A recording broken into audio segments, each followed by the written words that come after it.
The sun in West Texas didn't just rise, it burned its way into the day. By 7 a.m., the land already shimmered in the heat, the horizon a wavering mirage where the sky met the endless plains. It was the kind of morning that whispered promises to those who understood its language, and warned those who didn't. In the middle of that dust-colored expanse stood a ranch older than most of the roads leading to it. The Bar M spread had been in the McGraw family for nearly a century, carved out of stubborn land by hands that bled for every fence post and hoofprint. But now, there was only one McGraw left, and folks around town had taken to calling him the Last Cowboy of Texas. His real name was Jack McGraw, 63 years old, 6'2", weather-beaten from decades under the open sky. His face was all edges and lines, each wrinkle telling a story the wind and sun had written over the years. His hat, a white Stetson, sweat-stained and worn, seemed as much a part of him as the hand-tooled Colt he kept in the glove box of his old Ford pickup. Most mornings, Jack was up before dawn, not because the work demanded it, though there was always work, but because the quiet before sunrise was the only time the world felt right to him. The coffee was strong, the air still cool, and the coyotes still singing from somewhere out past the cottonwoods. But this morning was different. Jack stood on the porch, a mug in his hand, staring at the thin trail of dust in the distance. Out here, a trail of dust meant movement, trucks, horses, or trouble. He didn't need binoculars to know it was a black SUV, government plates. He'd seen enough of them in the past 2 years to know the shape. The government men had been coming around more often lately, talking about progress and development. They wanted his land, not for oil, not for cattle, but for a massive wind farm project that would carve up the open plains into steel and concrete. They offered money, more than most ranchers could turn down, but Jack wasn't most ranchers. This land ain't for sale, he'd told them the last time. Not to you, not to anyone. My father's bones are buried here, and my mother's too. You can't put a price on that. The SUV slowed as it approached the ranch gate, tires crunching on the gravel. 2 men stepped out. One wore a tailored suit that looked as out of place as a tuxedo in a cattle pen. The other was younger, sharp-eyed, carrying a black folder. "Mr. McGraw," the older one called, striding up the porch steps. "We're here to." "You're here to waste your breath," Jack said, sipping his coffee without looking up. The suited man sighed. "This is the 3rd time we've come out here. We're offering you a fair deal. Triple the market value. You could retire, move anywhere you want." "Retire from what?" Breathing, Jack's eyes finally met his. "This ranch is my life. You want it, you'll have to take it over my dead body. And if that's your plan, you'd better bring more than a pen and a clipboard." The man hesitated, glanced at his colleague, then nodded tightly. "We'll be back," he said, turning on his heel. Jack watched them leave, the dust swallowing their SUV until it was just another ghost on the horizon. He knew they'd return. Men like that didn't quit. But neither did he. That night, a storm rolled in from the west, black clouds swallowing the sunset. Jack sat by the fire, polishing the old Winchester his father had carried. The radio crackled with weather warnings, high winds, hail, maybe worse. But Jack barely listened. His thoughts drifted to the old days, when the Bar M had been full of life, when his father rode out with the cattle drives, when his mother's laugh filled the kitchen, when neighbors would come by for a drink and a story. Instead of a sales pitch, he was the last of them now. No brothers, no kids. Just him and the land. Around midnight, the wind howled hard enough to rattle the windows.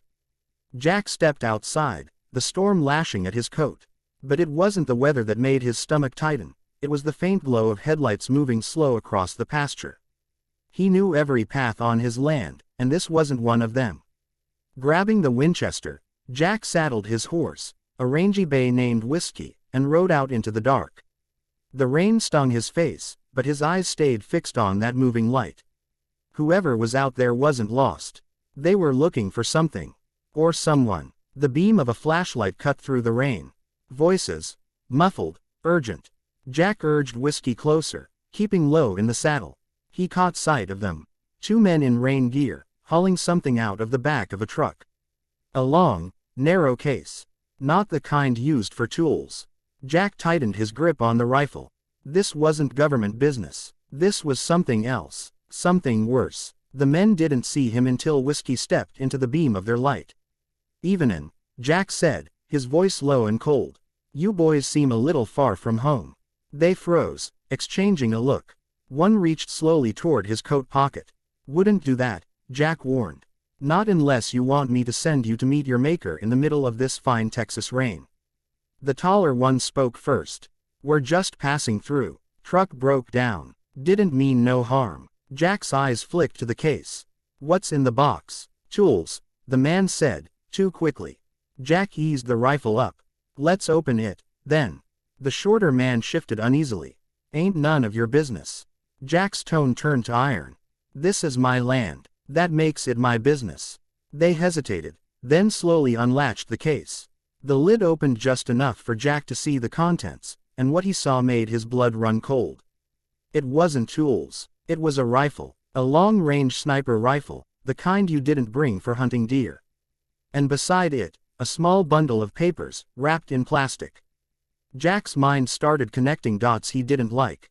Strangers, armed, in the middle of his ranch on a stormy night, and the government men breathing down his neck during the day. Something was happening in West Texas. Something bad. The rain hammered down harder, drumming on the rifle case between them. Jack's eyes never left the two men, his Winchester steady against his shoulder. "Step back," he ordered.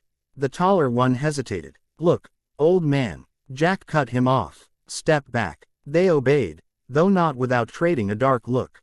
Jack swung down from Whiskey, his boots sinking into the wet earth. He crouched over the open case. The rifle inside gleamed despite the storm. A high-powered Barrett M82, the kind used by military snipers. The barrel was wrapped in oilcloth, the scope already mounted. Beside it, the bundle of papers was sealed tight in a waterproof pouch. Jack pulled the pouch free, the plastic slick under his fingers. He tore it open. Inside were photographs, printed in color. Some were aerial shots of his land. Others were of people. One face stood out immediately, a young woman with dark hair and sharp eyes, her picture clearly taken without her knowing. The back of the photo had a name scrawled in black marker, Elena Cruz. Jack looked up at the strangers. "Who's the girl?" The shorter one smirked. "Wouldn't you like to know?" Jack's jaw tightened. "You've got 10 seconds to start talking, or I'm dragging both of you into town in front of Sheriff Barnes. He's got a cell with your names on it." The taller one's voice was low and tense. "We're not the ones you should be worried about, McGraw. There are people coming who won't knock on your door like those government boys.